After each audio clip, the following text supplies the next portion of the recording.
Cleveland Clinic, Florida provides individualized treatment plans for excellent outcomes of health problems ranging from the most common to the most complex, even in cases considered untreatable by others. Cleveland Clinic, Florida. Every life deserves world-class care.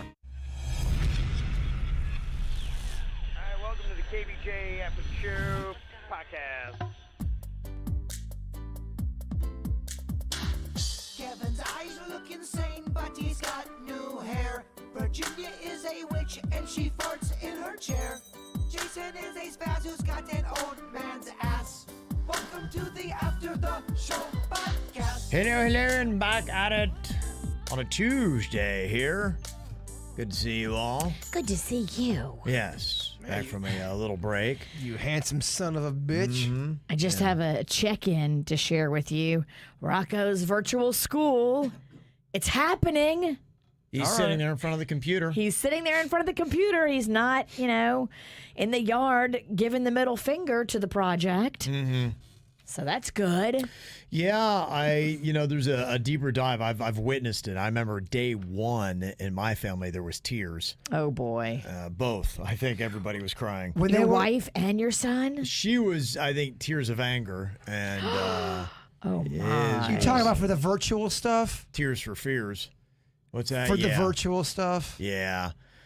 And I think it's one thing, you can have your kid sit there, but is your kid really plugged in? Are they, retaining the stuff, and how are they doing with that? And, some kids do better than others. I mean, if Rocco or any of these kids want to get up and make a s'more and grab a s'more to eat and sit back down, are they allowed to? No, that's one of the things the teacher said yesterday. You will have snack time and you will have lunch time, and that's when we eat. When they're doing lesson or instruction or she's reading a book, they have to pay attention. They can't get a s'more and be eating. Oh, man, but there's so many ways you could sneak snacks on the side. I would be so good at sneaking snacks. You need to not tell Rocco. I agree. He should be listening to the podcast. Rocco, turn it off right now. Yeah, it's going to be interesting to see how it all goes down when they start getting into it, and what it's all going to be like, and what happens with coronavirus and the school stuff. I know because I was zipping through Georgia, and I saw one of the papers that was there in one of the gas stations we stopped, and it was talking about how kids were back in school. And I don't know all the specifics of it, but I know there were some more of the rural school districts that were doing that. I think from listening to the radio that it sounds like Atlanta, like they're doing the virtual schooling, but rural Georgia, they sent the kids back to school. And I'd even seen the New York Times had listed that a couple schools have already shut down because of an outbreak of some cases. When you went up to Atlanta and kind of stopping along different places in Florida, did you notice a difference in vibe? Or are people in Georgia saying, fuck it? Or is it less than Florida? It was all interesting, where depending upon where we went. We started by going to Land Shark on Daytona Beach, and I did a Facebook Live from there. Oh, I saw it. No one was wearing a mask there. There wasn't that kind of feel. Then we went to Jacksonville, and people were pretty good. I mean, we were in a shopping area. We're in the St. John's Marketplace area. Okay. And that is an outdoor shopping area. And I saw a lot of people with masks there. In fact, it looked like pretty much everybody was having to wear a mask to get in the stores. It was really weird. I was at that grocery store, and usually they've been pretty good about having someone right there to bag your groceries, but they were kind of busy and no one was bagging the groceries, and there's a long line. And so I started to just go over there and start bagging my own groceries, and I noticed they did not like that. They stopped me right away and said, no, we got it. And then she stopped kind of doing what she was doing. She started bagging. I don't think they want any help with anything like that. They don't want you to touch what they have to touch. But I kind of felt like a dick just standing there. She was struggling so hard. She's like trying to do that. All these groceries are piling up and the line's big and no one's helping her. So I'm thinking, I'll help her out. I feel like a dick not helping. I did that this weekend. The Queen and I, we helped. There was one person that was, we bagged up all the groceries, and there wasn't any kind of reaction to that. But because she'd already touched them, I'm like, I don't even know where you would have. Maybe her manager's like, you need to be doing the bagging too for whatever reason, but I don't even know where that would be a I mean, because she had touched it. We were the only ones at risk, unless they're thinking, oh, I caught it from that grocery store. Well, the thing I'm thinking is when I went over to start bagging stuff, I was slightly closer to her, and maybe her management's like, Okay. we can't have any of these fuck faces coming over here and bagging their own shit. And you do have a fuck face. I agree. Yeah. Yeah, no, they were pretty good. We went to a Ponce City Market as well in Atlanta. Some people gave us that. That was really cool. That was like it's a massive, probably 8 to 10 story big building. It was probably some kind of plant at one point, brick. And they've refurbished it and turned it into a high-end shopping area. Okay. Where you go in, they've got stores and restaurants and a little brewery area and all that kind of stuff. Nice. That was really kind of cool. So, yeah, they've done some cool things in Atlanta. So we went there. But, yeah, it was mainly masks in a lot of those areas. And even as we were walking around Atlanta, I saw a good bit of masks. People were wearing them. I think people are getting that now. I think people are like, okay, let's try to keep our space. Let's wear the masks. It really a lot of life, and we went to the Georgia Aquarium, and they were asking you to social distance, but there were a lot of people that were relatively close to each other, so people are going out and they're living their lives, and it was interesting to go out and observe it. So, yeah, we're there. We'll see what happens with everything. Did they make you wear a mask in the aquarium? Had to keep your mask on the entire time. And that seems to be it as we figure out, this virus and who it's affecting and how to deal with it and what to do and all those kind of things. The more information that we are getting, it seems like the social distancing, the mask wearing, and we're doing a ton of hand washing. But my family, we were all in it. So, we were out doing a lot of social activities in a lot of public places with a lot of people. And we tried those 3 things, and we'll see what happens. So I'm still blown away. Neither one of my kids, the older kids, had coronavirus. I mean, my gosh, I just saw a story about how they're trying to separate people at Lake Boca. That's my daughter's favorite hangout. You're saying it wrong. Lake Boca. Yeah. Boca Cabana. Yeah. Lake Boca. That makes me, I don't know why that makes me laugh so much. We're going to Lake Boca. I could just hear people saying that shit. Well, I heard her on Sunday. She saw some, she was on social media. She's like, my friend's on a Baca. I'm so jelly. Jelly. You're with your family, enjoying family time. Put your phone away. I get so mad. I'm like, live in the moment. Do you guys ever when you're together like that, do you ever get it on each other's nerves, or for the most part, you guys get along pretty good? Yeah, we get along pretty well. I'd say for the most part, but it's typically it'll be Cannon because he's 10 years younger than the twins. And so if there's any issues, it's usually them with him, getting angry with him and how he's behaving and them yelling, and Colin more so than Caitlin. Because I love my brother and sisters a ton, and we get along really, really good. Yeah. But if we were to take a vacation together, all together, and maybe some of their newer people in their lives, and you have everyone together, I think a fight probably would break out by the 3rd day. Some kind, not a terrible, but like a weird tiff or an argument would break out by day 3. Probably daily. We had a little, flare up. Yeah, there's something going on. There's small little flare-ups just because, man. But you can put it out. Yes, well, it depends on what family. It's not a full dumpster fire, or is it? We could put it out now in our mature years, but there's times where a little fight it can last for 2 years. Yeah, I think that's a lot of what happens. Got here an email. She said, yes, I'd like to stay anonymous. So far, 3 people at my work have tested positive, and HR isn't telling anyone. I'm finding out through someone else at work. Is this okay? That is a good question. I mean, now, if they have tested positive and they're still at work, that is not okay, based on everything that we have heard. But yeah, telling people, I think that you should have disclosure in the workplace, and people have a right to know. You're talking about people's choices and their own health. And I think that you should let people know, because this virus, the story is different for everybody. That's why I don't think anybody tells you at a blanket statement. Be informed, take precautions, be smart. Be nice and courteous to other people. That's what wearing the mask is all about. But, Hashtag be cool. But people need to know if you have a compromised immune system, or you're with somebody that is at higher risk, you need to know so you can make your own personal decisions. It is somebody at work be like, okay, that's what contact tracing really is all about. Who did you have contact with? Where were you? When did you contract the virus? What's going on here? The more information you know, we're able to make better decisions. And that's how really we defeat this virus, is by knowing information like that and knowing how to quarantine, how long to quarantine, what to do. That kind of stuff really is important. I think that your office should, look, people are going to get the virus. That's just the way it goes. People are going to get sick. But if we have full disclosure and inform everybody and communicate and take these necessary precautions, I think we can really keep it at such a low level that we can start getting back to life. I think you gotta tell people. I mean, you'd want somebody to tell you if they had the super gonorrhea. You'd want your building to tell you if they had the corones. Super gonorrhea. If you catch it from a coworker, you probably weren't supposed to be hanging out so close. Oh yeah, Yeah. 69. You know somebody in radio is past the guns around here. Well, I hope not. I mean, just think about it. Yeah. The radio back in the 80s. I think radios cleaned themselves up a bit. Radio guns. Rachel said, what about the medical privacy of the other person, though?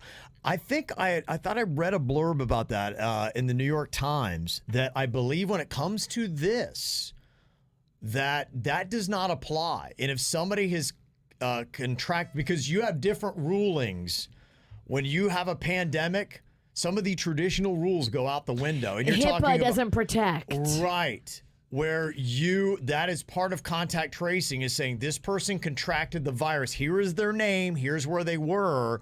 That in order to curb this virus, you can't be like going, you can't tell anybody that I have coronavirus.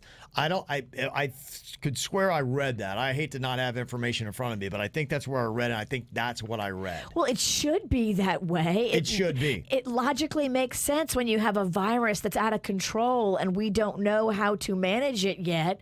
You shouldn't be able to keep it a secret that you have it.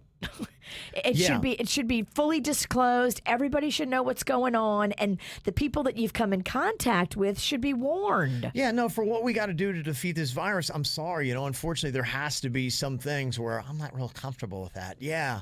Welcome to a pandemic. It's not going to be comfortable for anybody when they catch it. Yeah. And telling people that you have it and telling people that you were around that you have it is crucial. Contact tracing, bro. Yeah, I know somebody that got that contact tracing call. And they were like, hey, we just want to let you know that somebody that came around you, it was a work environment, and that person was a client. That's and how they do were it. Working. They're doing corona calls now? He got a corona call, and they said, look, this person put you on their list of people that they came into contact with, and so we just wanted to let you know so you could go get tested. And my friend went and tested and was was negative, but then had to go back again and get another test to make sure. Then what the fuck? What if you work in radio and people are always messing with you and someone calls me up, Jason, you've got contact tracing, and it's Virginia doing a funny voice on the other side of the phone. I would totally get you. Yeah. I'm the easiest person to get got. Get got. Yes. But, I mean, then I would only be getting myself because I would have to set up the corona test for you. No, you would just fuck with me. If you got someone to call me, because I'm waiting for house stuff because I'm looking for a house. So I'm picking up my phone, not normally, because I'm like, maybe it's someone important I got to talk to. If I got someone going, Jason, you have contact tracing, corona. The Publix where you tried to bag those groceries and you weren't supposed to. You would totally That cashier turns you in and said, now she's got the coronas. there's no way you wouldn't fucking get me. I'd so get got. Christy, she said, hey, I'm not sure if you got your answer about Jaber and his taste buds. You were talking about that. That's one of the big signs of coronavirus. You had lost your sense of taste for a while. She went back and she said that was April of 2019. Okay, I mean, that's way before the corones. Yeah. Wow. Wow, she looked it up and found it? I Did guess she she have was that on able to. file? How did she look that up? I mean, this girl's awesome. She said, since you're off for a few days, I went back in podcasts to re-listen. And the first episode was the end of March 2019. Jason was talking about his taste buds not being able to taste all the way into April of 2019. Wow. Holy shit, she did the work. Can we hire her? We have nothing to pay. Yeah, I think she just stumbled across it. I'm not sure if she was going back for that reason. But she just got lucky? I guess. Dang, girl, That's you're how I'm reading good. it. You are good. Yeah. I did see in the news today, too, there's apparently a berry coming out of South Florida that is helping with people that have lost their sense of taste from coronavirus that they're using. Oh, So- yeah, it's called the Dinkleberry. Oh, I got a few of those right now. Me and Virginia were fighting for who's going to get the first berry joke out. You beat me. Good job. Mine wasn't nearly as good. Outgross that. Yes. Berry jokes. And go. I'm just waiting for Kevin to shut up. I'm a berry joke. Berry, I got it. You beat me to it. Damn you. You're good. Randy was wanting to know, I know you'd heard this about the wiffle ball. How do you play wiffle ball without touching the ball? Getting the Rona, bro. I don't fucking care. I don't have to tell you, Randy. They were going to be cleaning their balls. Well, here's the thing that ended up happening. I didn't have to really worry about any of that because nobody showed up. Aw. Everybody that played with me has been in my circle of people in my bubble since the corona has started. So there was really nothing to even worry about, to be quite honest with you. I still... Yeah. I don't have to tell you, Randy. One thing I've known too is, we talk, because this has been, my gosh, I mean, you talk about the path of where we've gone with coronavirus and just what a roller coaster it's been. 6 months. I mean, it would be great if we could rewind and if somebody could come out with the definitive knowledge we have right now about coronavirus and tell us 6 months ago, hey, here's what you need to do. Because I really feel like there is kind of a system that is coming to play. I know that with my hands, I feel like I've got reset hands, but I'm always aware if I've touched something, I'm like, you got funk hands, and we don't very careful not to touch the face or anything like that, and going over to the hand sanitizer or washing the hands thoroughly, always trying to do that. So I build up mental sensibilities for coronavirus in my mind to say, okay, keep your distance, keep the mask on, And wash the hands. if you know you touched something, like the whole time, I just look down at my hand. I'm like, dirty hand, dirty hand, dirty hand. Yeah. In my head, I keep telling myself till I can clean. doing that too, yeah.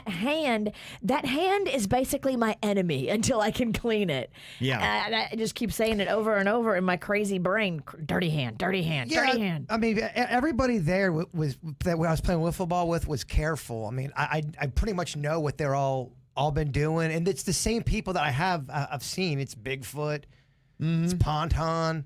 Yeah. Oh, Ponton came out. Yeah, we didn't. I mean, I don't want people to think we only played for 5 minutes. We were out there for almost 2.5 hours, and by the third hour going into it, the heat just finally got to me. It just. Yeah. I It's hot, man. You When got I- to keep pumping those liquids. When I was telling the story, it really made me sound bigger of a pussy than I am. I was out there longer than one may think that. Couple hours, bro. Wiffle ball's hardcore. You need shaded wiffle ball. We were in the middle. Fuck. I mean, we were playing at noon, so it was pretty rough.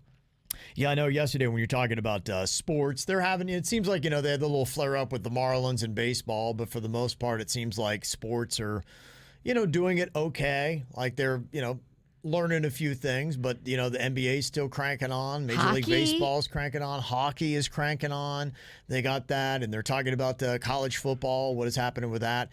There's already been some leagues that have decided to go on ahead and cancel, and a few other teams have said, nah, we're not going to play this year. And that was the big fight that was going on yesterday was, are we going to be playing football or not? And so I guess, we might find out here in the next week or so what's going to happen with that, if they're going to be playing. I hope they do. I think they could, and I think they should. I'm on the side that says that, yes, they should be playing football this year, but we'll wind up seeing what they eventually wind up doing with it. Schools, that is the big argument that's going on. Emily said a little shout out to all my fellow Martin County teachers today. First day back with our kiddos. We can do this. Rock those masks. So that's going to be interesting to see in these schools and how they do it. I do like Palm Beach County's approach where it's like, hey, when we get to that point, and that is getting to about 5%. I saw Palm Beach County was right just above 7% in the percent positive. Okay. You can drop 2 more percentage points and get down to the 4 or 5. And then keep it there. Yeah, and sustain for 14 days. I think that's when they can say, all right, if you want to send them back, it's your choice. You can send them back. Question, Positive K. Yeah. What happens if you have that? Oh, cool, 5%, nice. Send them back to school, then all of a sudden it jumps to 12%. What the shit does that mean? Well, you have to keep monitoring, and that's a big part of it. That's why the testing and fast, accurate testing is important with this, so that you can identify that. And then the contact tracing is important too, to know where a kid was It's the way that you would run a school. You would have to keep the kids in a level of separation. So if a kid does come down with it, you're like, okay, you got to stay home till we got, the 10-day quarantine, and we need to know who else that kid came in contact with. So it really is, it's a dance in a sense to take care of this and do it effectively. Every time you say contact tracing, for some reason, I feel like that sounds like an 80s, one of those weird kind of like contact tracing songs. I can hear that in my head for some reason. Yeah? I don't know why. What? Sorry, I kept that to myself? Yeah, All right. probably. Fuck, sorry. That heat stroke got him, boy. He's not recovered No, yet. I've been off ever since. So we'll see. But I know that they're pushing for it. They'd like to get kids back in school sooner rather than later. So we'll see what happens there. Here is a comment from let me see, Lolita. Lolita. Beautiful name. She said, yes, I used to work for Martin County School District for about 8 years as a behavior tech. Talking about that 8-year-old in Key West, it was a video that had come out in 2018. And just now, again, we're getting those videos that are coming out. It was of the police that went in with a student that had hit his teacher in the chest, punched his teacher in the chest. He was 8 years old. They did the scared straight with him. Civil rights attorney is saying that the kid is, has mental development issues or something, so they shouldn't have done that with the kid. She said, yeah, they train us to handle situations where a student may become physical with teachers or students, how to restrain when needed. I've seen a lot worse than a teacher just being punched in the chest and the student doesn't get handcuffed. We have a resource officer that might come and observe, but never put a student in handcuffs. I've worked with students with all kinds of disabilities, and you have to adapt to the situation and to the student. I assume that'd be it. There are special rooms to remove students to that become too much, and parents are then contacted. Yeah, I mean, I feel like there's like 10 other things they could have done before handcuffs. Mm-hmm. And I just looked at what you put on our Facebook because the link is there at KVJ Show Facebook. The kid was crying and they're cuffing him, and it's not like he's like, dropping F-bombs and telling them to suck it. I mean, he's weeping. Yeah, I personally, I don't like the approach. I mean, I didn't really talk a lot about my own thoughts on it. And, I would prefer a different approach. Now, I don't believe that you let kids run roughshod. I'm not one of those hey, let the snowflakes go. But to me, I do have sensitivities to. I think that we need to change the dynamic of how we view police and people, the badge and the uniform and all that kind of stuff. And it should be, I look at how some people just that authority thing. It just seems like a bad dynamic that we need to change. We do have to keep everything in check, and we can't let the world be lawless. Well, someone like the BTK murderer, where he was in a position of some kind of power. Some people can't handle any kind of power, whether they are the manager of a fast food restaurant, or if they have any little power, they can be a dick. Yeah.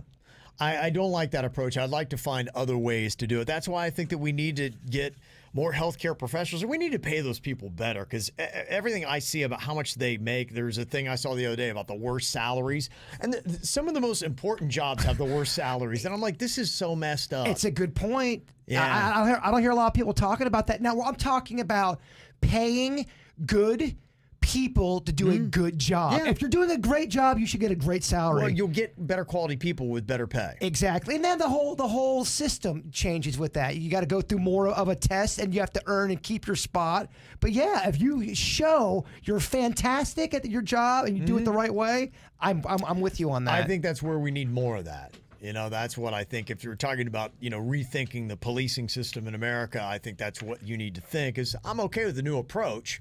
You just can't have people running roughshod and just go ahead, everybody be cool. Yeah, well, that's not going to ever work. That ain't going to work. Yeah. But I think that you can try to create a new dynamic and a new approach to it. Give me your wallet. No, I don't want to give it. Is that cool if I don't give it to you? Okay, thanks. That was unbelievable. Yeah, what Minneapolis was coming up with, suggesting that if somebody asks you for your wallet, just give it to them. I mean, my goodness. Yeah. That's crazy. Angie C. sent an email about a brief history of quote-unquote Karen. She said, I hope your week's going well so far. I came across a podcast episode called What's in a Karen by the Code Switch podcast. They talk about and explain the origin of the Karen type of person. and how before we were using the slang term of Karen to describe a type of person back in the Jim Crow era, there was another name used. It's interesting to hear how the concept of Karen, like all things, is not new. As a society, we have to remember that history is sometimes cyclical, meaning you can always trace many things happening today to decades back in history. I think it'd be a good share with your team and audience. Also, the Code Switch podcast is very good as well. You can add to your playlist. Angie, thanks for that.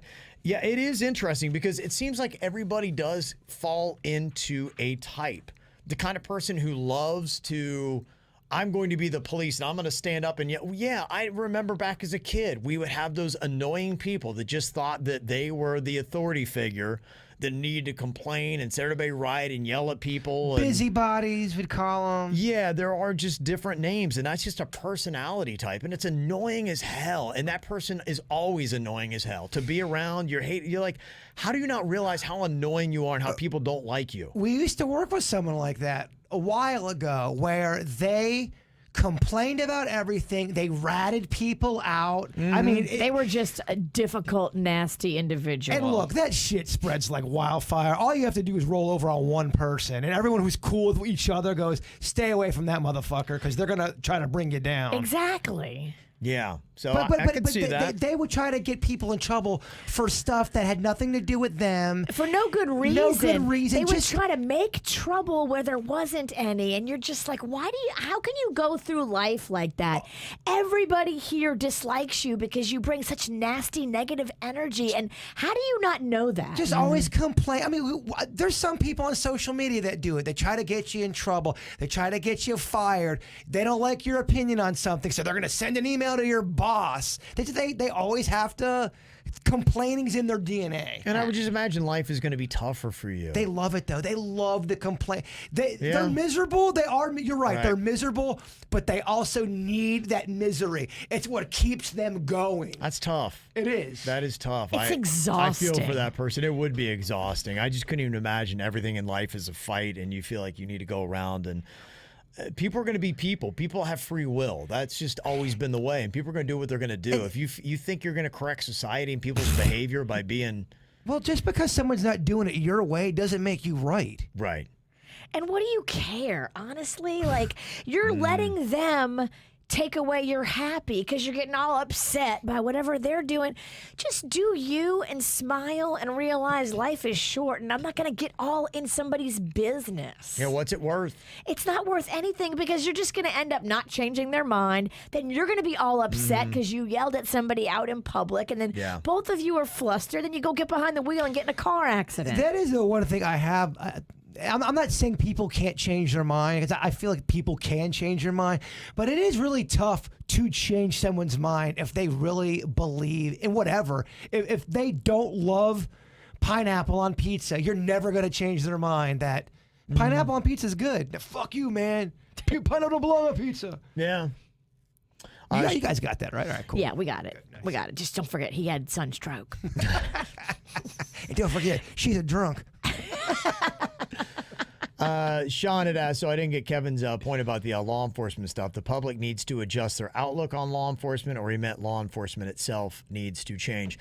I think that law enforcement itself, I think that they need to, try to rethink it. To me, I think that what you've seen lately is that we may not have it exactly right. And I think that things should always evolve and change.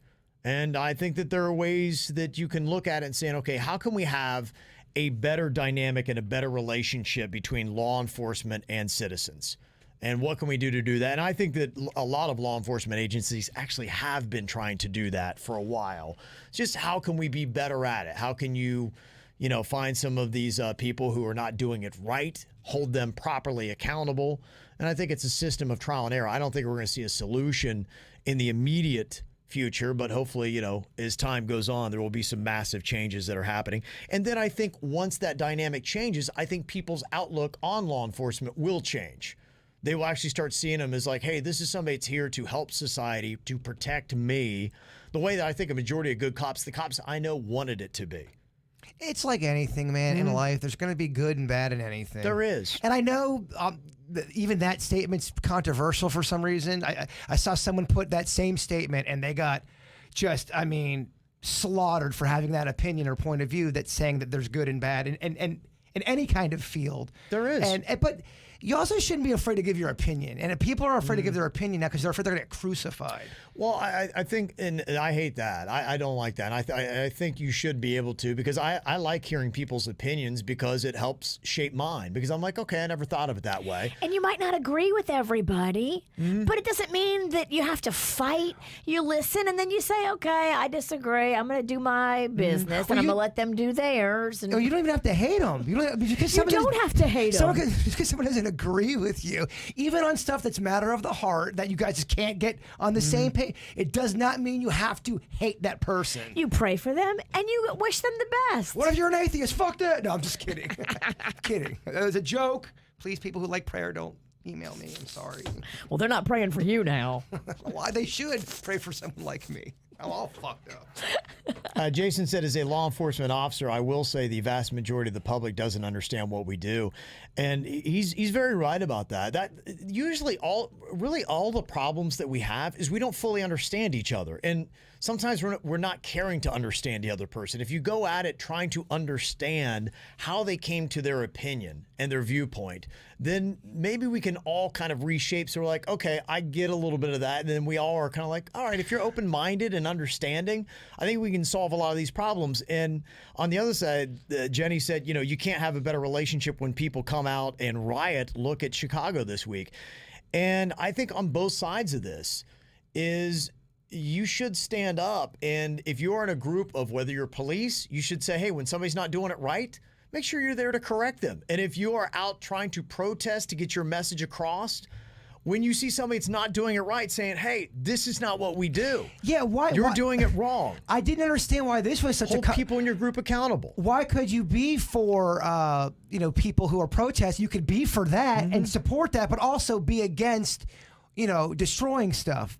You could be for I'm both. against looting. I'm for protesting. You can be for both of those things. I'm for law enforcement. I'm against bad cops. But the media makes it, again, I know, I'm bringing up the media. The media likes to drive. You have to be all or nothing. You can't have anything with nuance anymore. It has to either be this or that. If not, you're this or you're that. And that ain't true. I'm going to use my own brain and analyze everything and figure out that, not all cops are bad. Not all cops are good.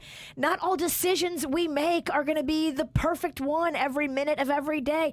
People do make mistakes. Totally. It's just everybody is so mad at each other. I love a good fun fight. This isn't fun fighting anymore. This is too deep and to the core and just ugly. There's just a lot of things working. Unfortunately, I mean, you've got a pandemic, you got people closed in so everyone is getting a lot of their take on social media right now. It's just a lot of it is, there's reasons why. That I know what you mean. Everything seems angry. And I'm not even talking about police issues. I'm talking about every fucking topic that is brought up. There's just a different kind of venomous anger. Venomous anger. Being in broadcasting for 16 years, I've never seen anything like this before. No. And realize that we're going to continue to see bad behavior on all sides of all this. That's going to continue to happen because you're not going to fix people. Unfortunately, there's always probably going to be racists. There's always going to be people. Idiots. Yeah. Fuck faces. There's always going to be a bad element. But if we come to a system of checks and balances where if you're in that group, you need to check that person, say, to me, that's what the call them outs are about that we do. It's about saying, hey, no, you need to check yourself. That's not right and that's not acceptable and that's not how we do it. And you're right. There's always going to be assholes. Yeah. Always. We got to accept that. It's not going to go wave a magic wand and boom, poof, it's going to be all fixed. That's going to be it.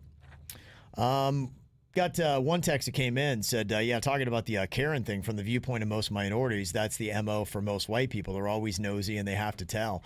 And when you're seeing that a lot, then absolutely. And there is a part of it is, trust me, being white, when I see that, it's annoying to me too. It's annoying to white people when you see that Karen that is blah, blah, blah, blah, and you're just like, shut up. It's annoying to anybody. It is annoying.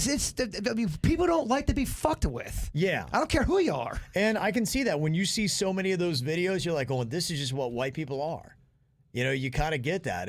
But you shouldn't do that either, because that's not true either. That's why if we really start to hang out with people that don't look like us, we start to understand to say, you got a few that are this way, and that's just the way it is. It's not that you're all like that or a majority of you are like that. That's just what we see, and that's why it's attention grabbing, because it is few and far between. But, man, when they do it, they really stand out. Nobody speaks for every group.